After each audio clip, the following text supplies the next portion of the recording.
কুষ্টিয়ার খোকসায় সড়ক সংস্কারের নামে চলছে প্রায় 14 কোটি টাকা লুটপাটের মহোৎসব। ধুলাবালির উপর এই পিচ ঢেলে করা হচ্ছে কার্পেটিং। ঠিকাদার ও প্রকৌশলীদের যোগসাজশে ব্যবহার করা হচ্ছে নিম্নমানের উপকরণ। দায়সারাভাবে শেষ করা হচ্ছে সড়কের কাজ। অন্যদিকে কাজ শেষ না হতেই উঠে যাচ্ছে পিচ। সড়কের মাঝে দেখা দিয়েছে ফাটল, জানিয়ে ক্ষুব্ধ স্থানীয়রা। বিস্তারিত নাহিদ হাসান তিতাসের রিপোর্টে। এটি কুষ্টিয়ার খোকসা উপজেলার বাস স্ট্যান্ড থেকে সমসপুর বাজার সড়কের সংস্কার কাজের দৃশ্য। এভাবেই ধুলোবালির উপরে ঢালা হচ্ছে পিচ, কোন রকম রোলার দিয়ে করা হচ্ছে কার্পেটিং।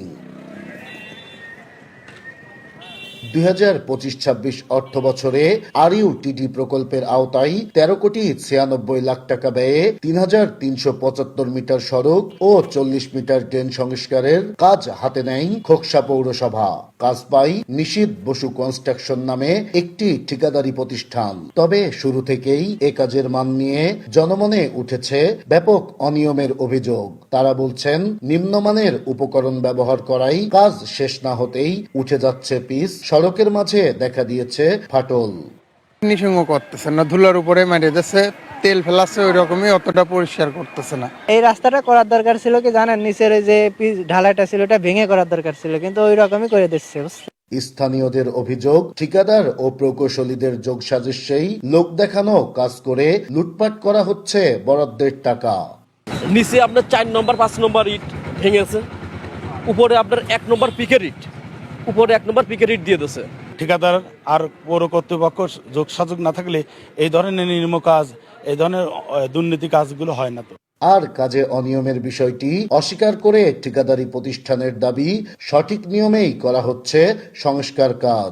অতীতে যে কাজ হয়েছে তার থেকে অনেক গুণ ভালো আমরা এখানে কাজ করছি। ধুলো মাঠে পরিষ্কার করে তারপরে হচ্ছে আমরা ট্যাগ কোট মারি, তারপরে হচ্ছে আমরা এটা করছি। কাজে অনিয়মের কথা স্বীকার করে প্রকৌশলী ও পৌর প্রশাসক দিচ্ছেন ব্যবস্থা নেওয়ার আশ্বাস। আমাদের কাছে যখন এরকম কিছু ইস্যুজ আসছে, আমরা তাৎক্ষণিকভাবে আমরা সাইডে গিয়ে কন্ট্রাক্টর যে ছিল ওনাদের সাথে কথা বলে সমস্যার সমাধান করার চেষ্টা করেছি। যদি কোনো অভিযোগ আসে বা আসলে যদি কোনো অনিয়ম থাকে, অবশ্যই সেটা স্ট্রিক্টলি দেখা হবে এবং এটা ব্যবস্থা গ্রহণ করা হবে। শুধু আশ্বাস নয়, উন্নয়ন প্রকল্পের নামে সরকারি অর্থ লোপাটকারীদের বিরুদ্ধে তদন্ত সাপেক্ষে ব্যবস্থা সহ সঠিকভাবে কাজ সম্পন্ন করার দাবি স্থানীয়দের। নাহিদ হাসান তিতাস, দেশ টিভি, কুষ্টিয়া।